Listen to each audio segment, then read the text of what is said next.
नमस्कार, मैं हूं आमिल बेग। आप देख रहे हैं सिटी बुलेटिन न्यूज़। पेश हैं आज के प्रमुख समाचार। मिल्कीपुर विधानसभा उपचुनाव में दूसरा इतिहास भी रच गया। मतदान के बाद मतगणना में जीत के वोटों का रिकॉर्ड अब मिल्कीपुर के पास है। मिल्कीपुर उपचुनाव में अब तक सबसे ज्यादा मतदान हुआ।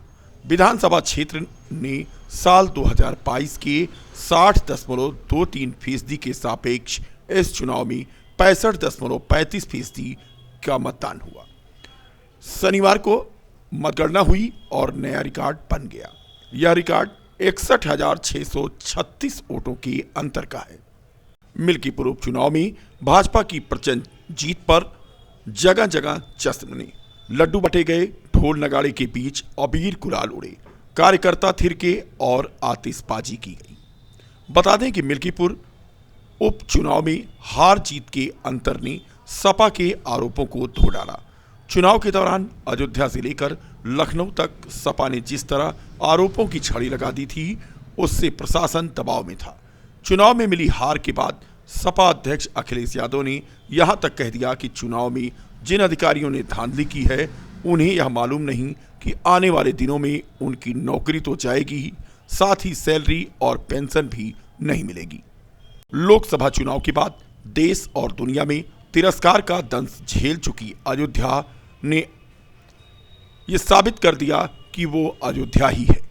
शनिवार को मिल्कीपुर विधानसभा क्षेत्र के ही नहीं बल्कि अयोध्या जिले के लोगों को बेसब्री से इस दिन का इंतजार था, उत्सुकता थी।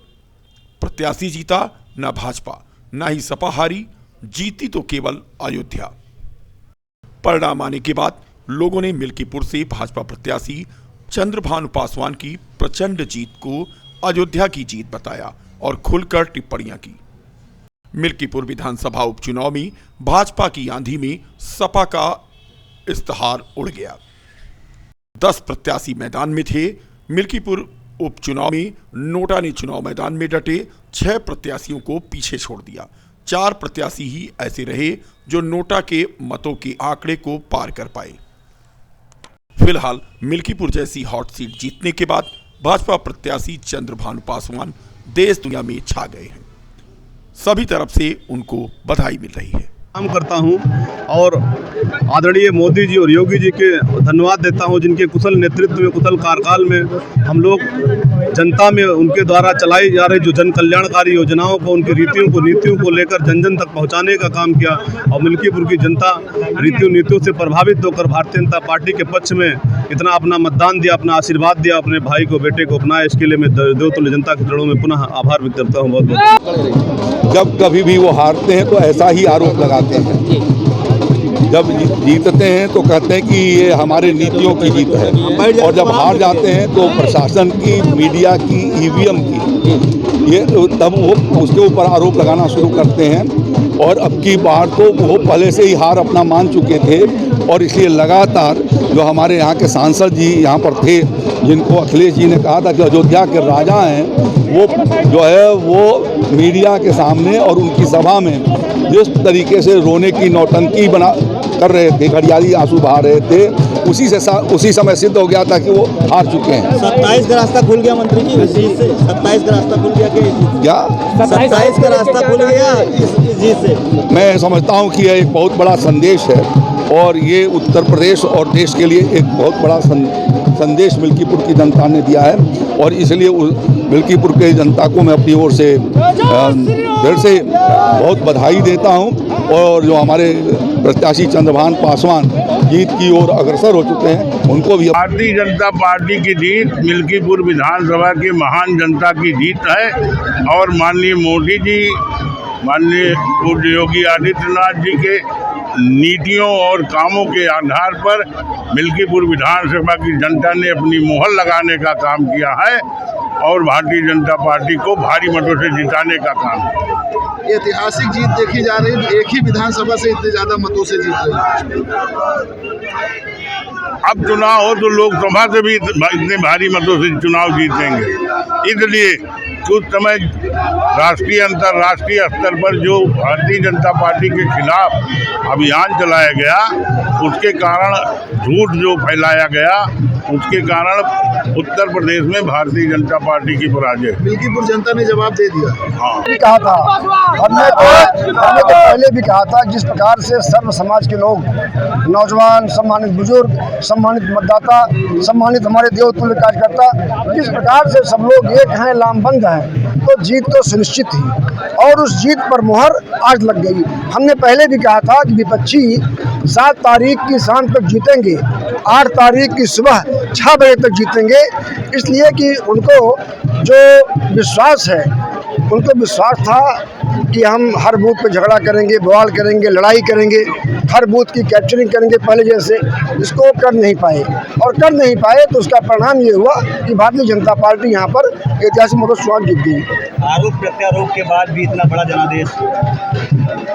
विपक्षियों का तो काम है आरोप लगाना, वो अपना काम कर रहे थे और देवतुल्य कार्यकर्ताओं को लेकर हम लोग भारतीय जनता पार्टी को मजबूत कर रहे थे, सनातन परंपरा को मजबूत कर रहे थे। ये हम लोगों का अपना काम था।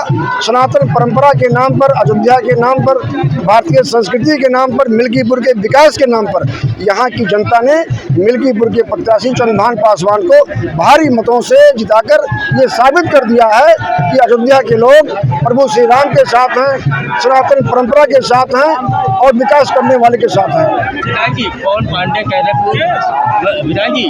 रहे हैं कि सपा का कार्यकर्ता मरा है, भाजपा का विधायक।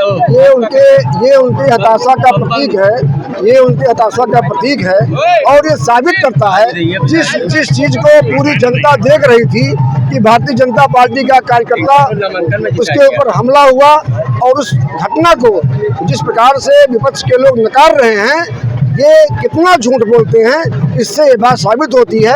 और इस चीज़ को मिल्कीपुर की जनता भी देख रही है, पूरा प्रदेश देख रहा है, अयोध्या भी देख रहा है। चक्रों की मतगणना समाप्त हो चुकी है और लगभग 14,000 वोट से भारतीय जनता पार्टी के प्रत्याशी आगे हैं।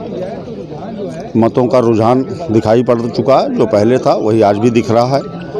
गरीब, नौजवान, किसान सब एक स्वर से, एक मत से संगठित होकर उसने भारतीय जनता पार्टी को मतदान किया है। योगी और नीतियों और मोदी की नीतियों पर उसने मुहर लगाया है। लोकसभा के चुनाव में जो नैरेटिव विपक्षी दलों ने सेट किया था, उस नैरेटिव और धोखे से जनता ऊपर उठकर उसने सभी जात धर्म संप्रदाय के लोगों ने वोट किया और उस वोट का परिणाम दिखाई दे रहा है। प्रारंभ क्या राउंड हो चुका है? कितना? 5 राउंड की मतगणना लगभग समाप्त होने वाली है। मैं मिल्कीपुर की सम्मानित जनता जनार्दन के चरणों में प्रणाम करता हूं, उनका अभिनंदन करता हूं।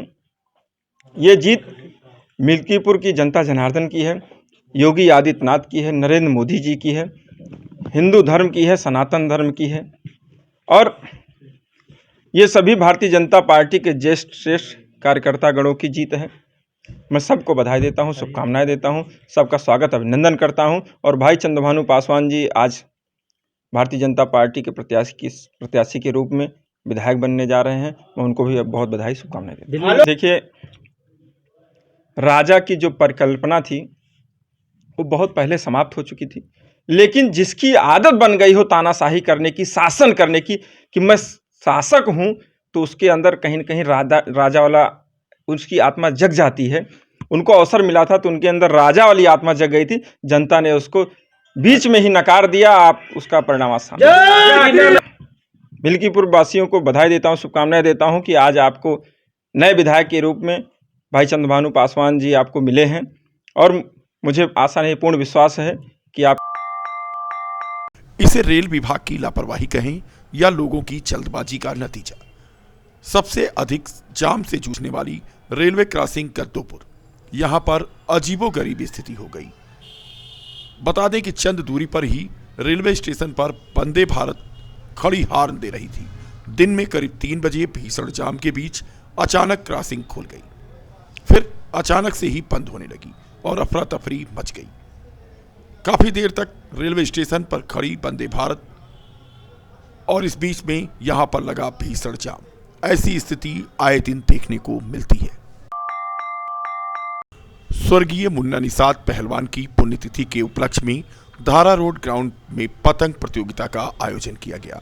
जिसमें मुख्य रूप से निषाद समाज के जिलाध्यक्ष श्यामलाल निषाद मौजूद थे और उन्होंने हरी झंडी दिखाकर पतंग प्रतियोगिता का उद्घाटन किया। उद्घाटन के दौरान पतंग प्रतियोगिता के आयोजक असलम खान ने अपने तमाम साथियों के साथ मुख्य अतिथि का माल्यार्पण कर स्वागत किया। जिलाध्यक्ष श्यामलाल निषाद ने बताया कि हर साल कोई न कोई कार्यक्रम यहाँ पर होता है। स्वर्गीय मुन्ना पहलवान निषाद की पुण्यतिथि के अवसर पर पतंग का टूर्नामेंट कराया जा रहा है, जिसमें शहर के लोगों ने प्रतिभाग किया है। विजेता को उचित इनाम दिया जाएगा।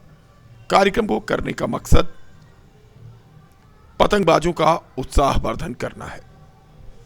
उन्होंने अपील किया कि पतंग उड़ाने वाले चाइनीज मांझे का प्रयोग न करें।